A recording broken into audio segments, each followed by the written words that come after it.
'Cause the ads don't work, they just make it worse. So I know I'll leave this platform again.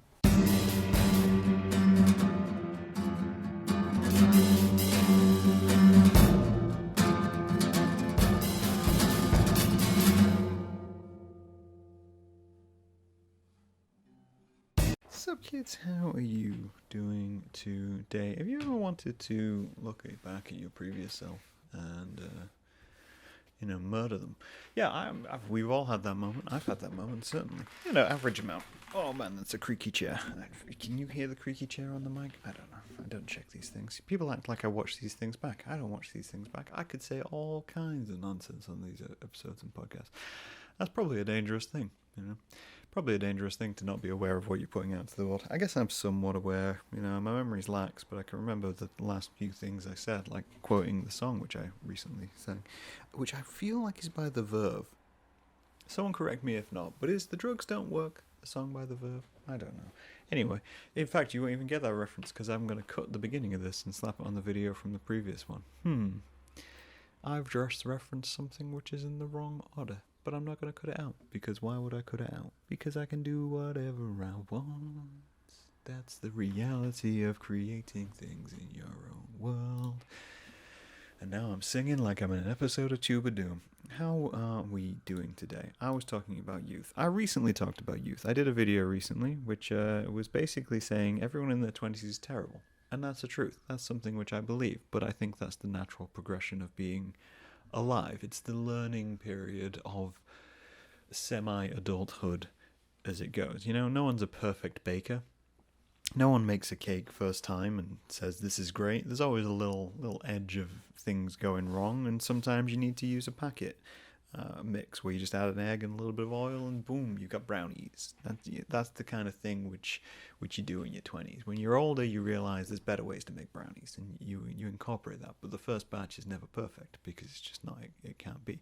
But when I was in my youth, and I think it still exists today, judging by the quick Google I did of this moments before recording this podcast, there was a phrase which I used essentially candidly and brutally in some instances to do essentially whatever I wanted, right? And we'll get into this. We're going to dive into this. But what I wanted to do in this podcast, in this episode, was I want to reclaim a phrase from myself and use it in a much more positive way. I'm going to look at myself as the prime example because egotism is a thing. And I'm going to say to myself, Graham, you are not your younger self. What you are is someone who has learnt and grown from those things which were done in the past. And you can utilize the things you did in the past to be much more effective in the present. And that's what we're going to do. So the phrase I want to talk about is because I can. And it's in the title of this. And it is the phrase which I used in my youth. So to tell you a bit about my past, when I was a teenager, I was going through a rather large period of self-insecurity and dealing with relationships and life and family and all these things. And my reaction to that was to essentially close out the world. But it was also to close out the world and take whatever I wanted, justify the means to an end. The world's shit, therefore I can be shit.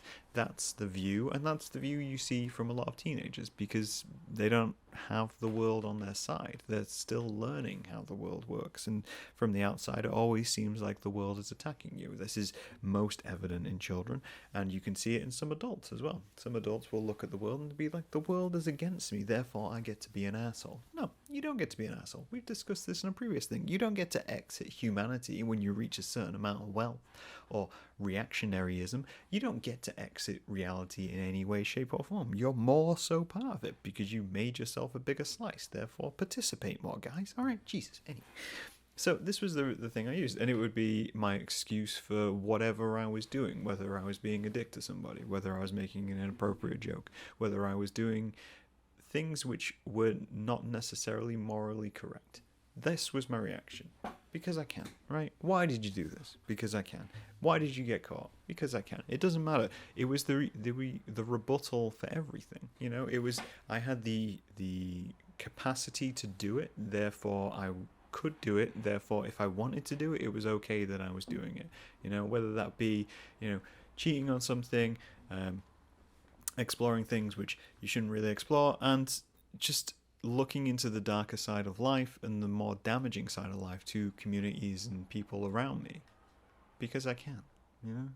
And it's a phrase which comes from such a high level of privilege as well. This was the thing which annoys me and makes me cringe to such a high level, is it's from a position of power. It's putting myself in a position of power, and that's something which I've tried to break often and time again, and continue to in the things which I do, is it's saying to the world, right, well, I'm right and you're wrong, and the reason I'm right and you're wrong is because I've recognized something in the world which you haven't.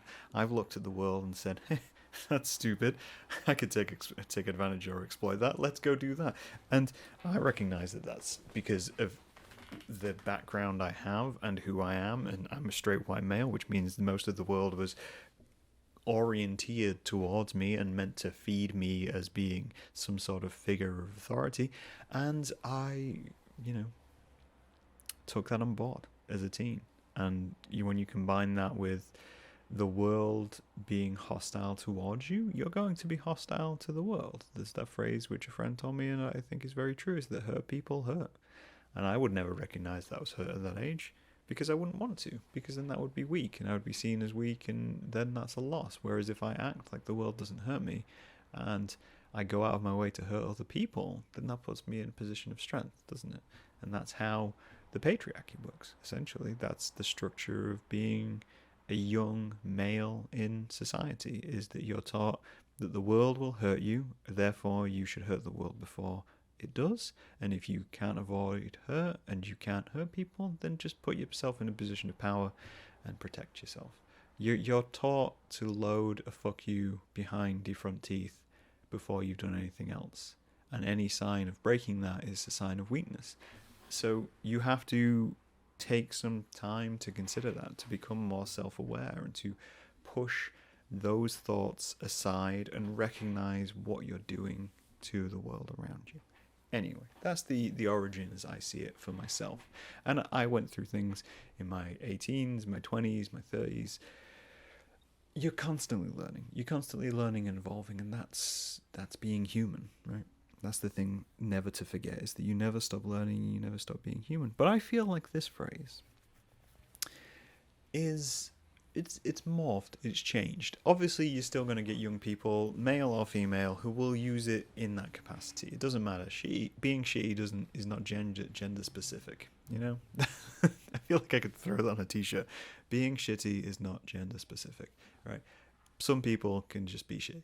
And I think we can reclaim it. So a quick Google online showed that a lot of people now use that phrase for things which would be considered nonsense, right? Things which would be considered essentially pointless, right? The example I read on Urban Dictionary was, you made an old HP printer play for release. Why? Because I could, right? Because I could. Because I was in a position where I had the resources available to me, and I had the knowledge available to me to make this happen, and thus I made this happen. And I read that and I thought, this is brilliant, right? That is pure concept, because that's not driven by any motive. That's not driven by a want to make something beautiful, to make something magical, to make something dark or hurt anyone. That's simply to justify the pure curiosity of being human, that because I could. Why did you climb that mountain? Because I could, you know. Why did you go out of your way to collect every single copy of Shrek on VHS? Because I could. By the way, that's a real thing. There is a guy online who's going out there trying to collect every single copy of Shrek on VHS. It's fantastic. I think that's insane. But it's fantastic in its insanity. And I think the phrase embodies being human much more than maybe I gave it credit for when I began this podcast and when I started doing anything. Is most of what we have in the world, big stretch, if you can't see this, and I'm gesturing to the whole world, most of what we have in the world, we have because somebody somewhere went, what if? What if we did this? What if we explored this? What if I sat here and, plugged in this? Can I make sound? Can I capture sound? Can I capture sound in such a way that you would be able to have an item on your desk which then ports into another object, and then you can export that, put it behind some moving images, and then throw that across the internet? That was just a what if. That's just a what if. Why did you go to the moon? What if? Because we could. Because we had the resources available. Because we wanted to. Obviously there's political motives around that. Going to the moon is maybe also like a bad idea because it was like a dick waving contest between two countries. Didn't really need to go to the moon at the time. Anyway, we could have been solving a lot of other things. Anyway, everything is just because we could, because we're human, because this is what we do. Animals don't sit there and muse. You don't see a hamster in a cage sitting, or even not in a cage, hamster roaming free in the fields, climbing an ear of corn to nibble on things. I don't know where hamsters live. Hamsters was a bad choice. Field mouse. Going back to field mouse. I say back to. Was never discussing field mouse in the beginning. Field mice lounging in a field, climbing a little ear of corn, having a nibble. We don't see them musing, sitting across the top of that, thinking, what would be interesting? Because I have the resources. I have a whole field of corn. If I could make some means of conveyance that didn't require me to climb this stalk, what if I could manufacture something which does the same as I do? And then he builds it. He goes out and he builds a mini chainsaw, and he builds a small basket which is connected to it, and then mows down the corn and drops the corn into a little basket, and then eats freely of the nuts and the corn. Basically, I'm describing the end of A Bug's Life or Ants. I can't quite remember. It's probably Ants. Either way, we don't see that, because no hamster's sitting there going, because I can, right? No hamster's sitting there and thinking that, because why would they? They wouldn't. They don't have the time. They're busy trying to survive in their small, short lives. And we have quite small, short lives as humans. Even though we live for quite a while. We live to like 80, 90 years old. That's quite a long while. I'm not even a third away through 90. I'm probably never going to make it to 90. Let's be realistic here, guys. I'd love to be the old guy on YouTube doing this years and years later. Maybe not even YouTube. Maybe some other platform. I'd love to be 80 years old with exactly the same format, still just chatting to people, because why not? Because I have the means, because I have the conveyance, because I have the resources already here, because I could. But I ain't going to make it through that far. I'll probably end up cracking out about the time I turn 40. I ain't Rhett. I can't do this too long. Good Mythical Morning is an anomaly in the landscape of programming. Anywho, I've gone off track. And I was just thinking, what if we took this phrase, which is used to justify so much awfulness, and instead justify some goodness, right? I don't think people need a reason to be good. I don't. I think inherently people don't want to damage the world around them. That doesn't necessarily make them good, it makes them neutral. I think over time, things like fear and insecurity make us more hostile to the world around them. So we inadvertently end up damaging the world around us. And in doing so, we look at everything and go, well, how's this going to affect me? Where's this going to leave me in a few years? What if they're coming for me? And that makes us cautious. It makes us suspicious of anything which is even slightly too good to be true, right? It makes us suspicious of anything which seems slightly exploitative.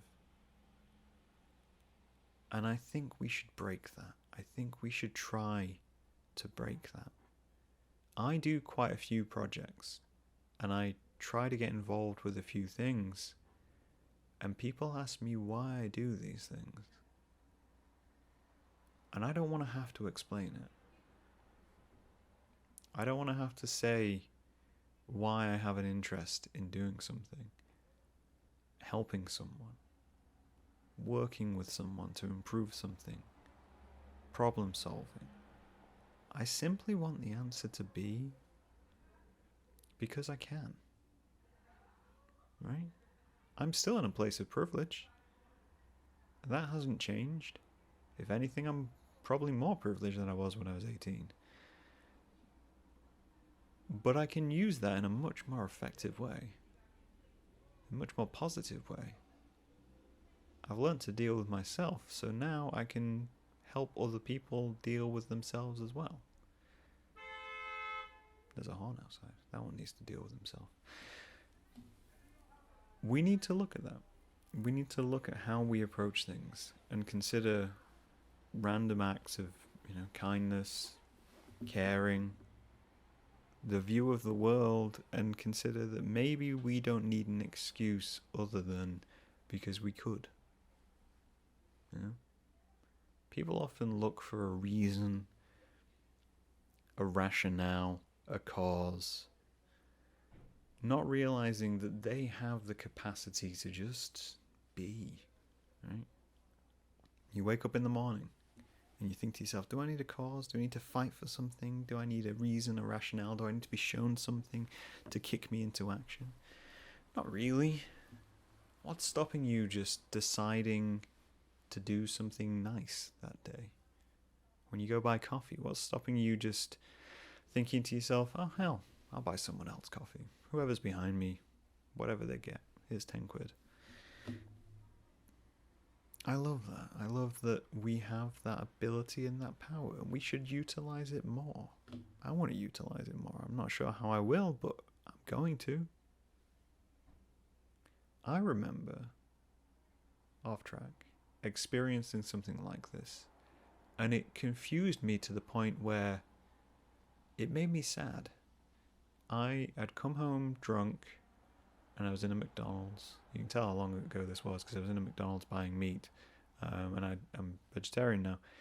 And I was drunk, and I was at the self-kiosk, and I was just choosing what I wanted, and took out my card, and out of nowhere, a guy came in and just tapped his card and paid for my order. And I was like, why did you do that? And he was just like, I just felt like doing it. Because he could. Because he decided, you know what, this guy looks okay. I'm gonna buy his lunch. And it confused me. It almost upset me. Because I was like, what? Who is this guy? What's he seeing in me? Why is he doing this? Where's the angle? Is he going to get angry? Like, what, is he going to demand the food? Everything which could be going wrong. And obviously being drunk, I didn't question it. I went home. And the next day, it made a visible impact on my mood. And I think it'd be better to look at reality and look at the world around us, to confuse the world around us with some level of compassion, rather than confusing people with some level of anger. Like, why did you do that? Why would you do that? Why would you yell at that person? Why would you slam that door? Why would you shove that person? All of these questions are answered with the same answer, which is because they could, because they were put in a situation where they felt they could get away with it. Now, take that, put it in something compassionate. Why would you help someone? Why would you give money away? Why would you try to put on an event in a place you're not even living anymore? Why would you fully fund stuff which just gets given away to encourage other people? Because I can. That's as good as an excuse as I'm going to give anybody. There's always going to be more layers to it, and there's always going to be more rationale to it. But at the core of it, it's because I can. And I use that phrase to hurt enough people that I want to take that back. Probably just taking it back from me, but if this inspires or helps you to go do the same, take it back from yourself. Don't let your younger self own your older self. They don't deserve it. I'm going to end this podcast here because I can. I'll talk to you guys later. Bye.